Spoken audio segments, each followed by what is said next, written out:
जो अपने दोस्तों राघव और प्रतीक के साथ बियर बार में बैठकर बियर पी रहा था। संजीव आज बहुत खुश लग रहा था। अरे यार, आज की पार्टी में तो मजा आ गया।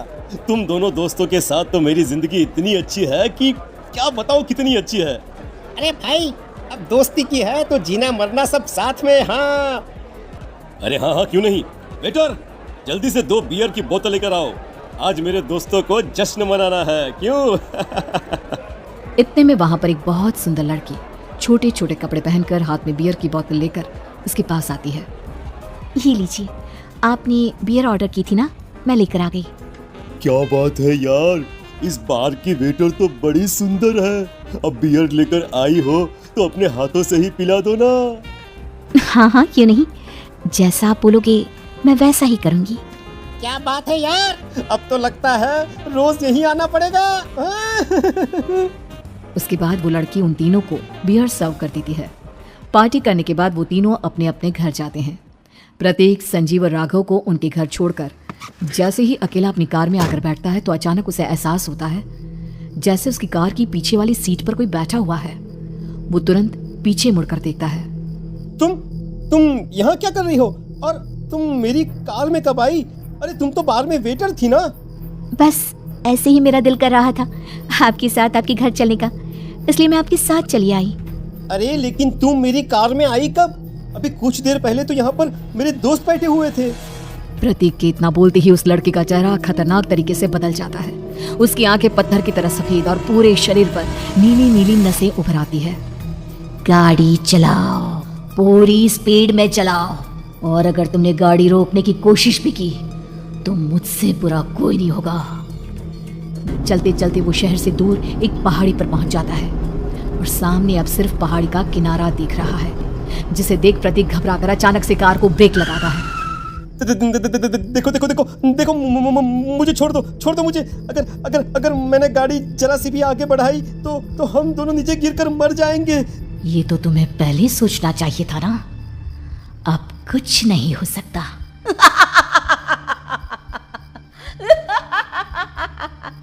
छोड़ दो मुझे। नहीं प्लीज मुझे छोड़ दो। प्लीज मुझे जाने दो। छोड़ दो मुझे। गाड़ी आगे बढ़ाओ। और तभी अचानक से बिना प्रतीक के स्टार्ट किए उनकी कार आगे बढ़ती है और गहरी खाई में गिर जाती है। उसकी चीखने की आवाज एक चारों तरफ सुनाई देती है।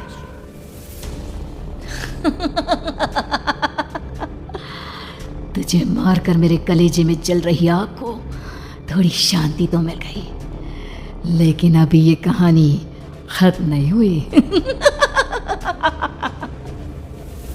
और फिर अगले दिन राघव और संजीव को पता चलता है कि प्रतीक की पहाड़ी से नीचे गिरकर मौत हो गई। अरे कल रात की तो बात है यार, हम सब बैठकर पार्टी कर रहे थे, लेकिन मेरी एक बात समझ में नहीं आ रही। राघव शहर से इतना बाहर उस पहाड़ी पर इतनी रात को क्या करने गया था? अरे यार, वही सोचकर तो मैं भी परेशान हूँ। हम दोनों को छोड़ने के बाद तो वो सीधा अपने घर जाने वाला था, और वो आत्महत्या क्यों करेगा भाई? कल रात तक वो कितना खुश था, हमारे साथ सेलिब्रेट कर रहा था। हाँ, लेकिन पुलिस ने तो यही कहा है कि प्रतीक ने अपनी कार को जानबूझकर पहाड़ी से नीचे गिरा दिया और आत्महत्या कर ली। अरे यार संजीव, मेरी तो कुछ भी समझ में नहीं आ रहा है। चल ठीक है, अब मैं अपने घर जाता हूँ। Okay bye. राघव अपने घर में अकेला था। दोपहर का वक्त था। तभी दरवाजे की घंटी बजी। कौन है? अरे 1 मिनट रुको, अभी आता हूँ। राघव ने जैसे ही दरवाजा खोला उसने देखा कि सामने एक बहुत खूबसूरत लड़की खड़ी हुई है। कौन है आप और यहाँ किससे मिलने आई हैं?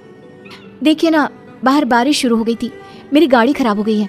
आपका घर नजर आया तो सोचा कुछ हेल्प ले लेती हूँ। क्यों नहीं, आइए ना, आइए। मेरे कपड़े पूरे भीग चुके हैं, क्या आपके पास टॉवल मिलेगा प्लीज? राघव अपने बाथरूम से एक टॉवल लाकर उस लड़की को देता है। थैंक यू सो मच, अब मैं चलती हूँ। अरे इतनी क्या जल्दी है? आप चाहे तो बारिश रुकने तक यहाँ पर रुक सकती हैं। हाँ। लड़की ने पलटकर राघव की तरफ देखा। नहीं, मुझे जाना होगा, मेरा काम बाकी है। और वो वहां से चली गई। उस लड़की के जाने के बाद राघव अपने बाथरूम में नहाने के लिए गया और जैसे ही उसने बाथरूम में देखा तो उसका टॉवल वहीं पर लटका हुआ था। उसने टॉवल हाथ में लिया तो देखा कि उसका पूरा टॉवल खून के धब्बों से सना हुआ है। अरे ये क्या? ये टॉवेल तो मैंने उस लड़की को दे दिया था। ये वापस मेरे बाथरूम में कैसे आ गया? और इस पर ये खून के धब्बे कहाँ से आ गए? राघव ने आईने में देखा तो उसकी गर्दन पर एक बड़ा सा चाकू का कट लगा हुआ था, जिससे खून बह रहा था, जिसे देख राघव के होश उड़ गए। हाँ, अरे ये क्या? मेरी गर्दन इतनी ज्यादा कटी हुई है और मुझे दर्द भी नहीं हो रहा है। ये क्या हो रहा है मेरे साथ? राघव घबराकर बाथरूम से बाहर आया और अपना मोबाइल उठाकर उसने संजीव को फोन लगाया। संजीव जल्दी से मेरे पास आ जाओ। मुझे लगता है कुछ बहुत बड़ी गड़बड़ है, जल्दी आ जाओ। उधर से आवाज आई, लेकिन वो आवाज संजीव की नहीं बल्कि एक लड़की की थी। कुछ अजीब नहीं हुआ है, बस तुम्हारी मौत तुमसे मिलने आई थी और तुम्हें मार कर चली गई।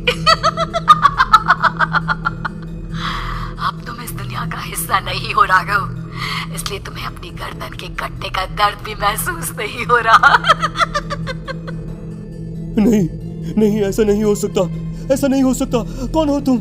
तुम्हारी मौत।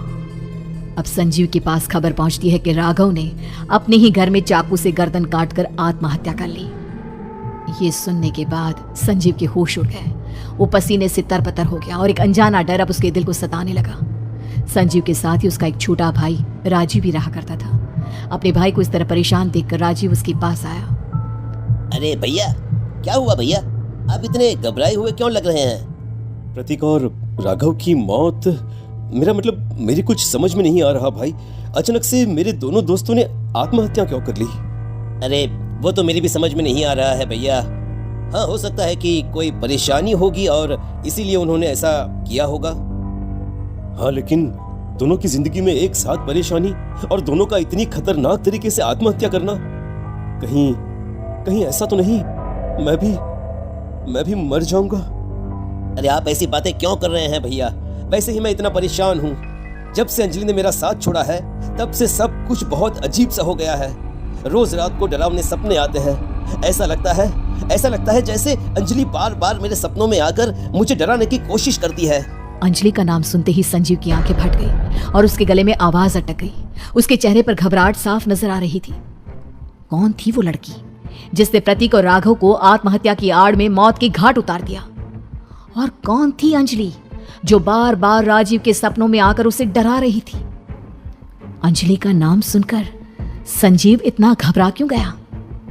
इन सवालों के जवाब जानने के लिए देखिए इस खतरनाक कहानी का अगला भाग।